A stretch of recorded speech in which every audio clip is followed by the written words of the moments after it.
আর এবার জেলা খবরের দিকে নজর রাখবো। ভাগড়ে আইএসএফ তৃণমূলের যে সংঘর্ষ, সেই সংঘর্ষের ঘটনায় গ্রেপ্তার আরো এক।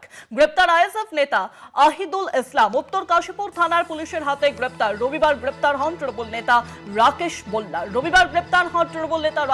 এবং আরো একজন গ্রেপ্তার হলেন। আর এবার আইএসএফ কর্মী গ্রেপ্তার আইএসএফ নেতা আহিদুল ইসলাম।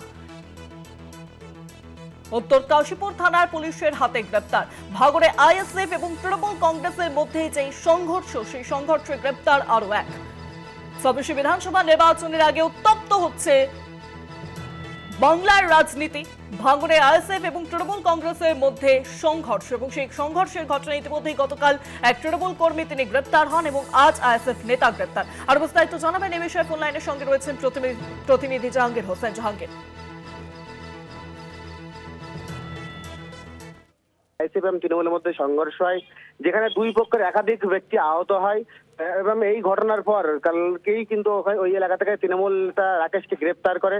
এই ঘটনার পর ক্যানিংপুরের বিধায়ক তিনি শওকত মোল্লা তিনি সোচ্চার হয়েছিলেন, যে তিনি দাবি করেছিলেন যে এই শুধুমাত্র রাকেশকে গ্রেপ্তার করলে হবে না, রাকেশকে যদি গ্রেপ্তারের পাশে ছেড়ে দেওয়া না হয় তাহলে এই এলাকায় অবরুদ্ধ প্রাপ্ত করে দেওয়া হবে, হুঁশিয়ারি দিয়েছিলেন ক্যানিংপুর বিধায়ক শওকত মোল্লা।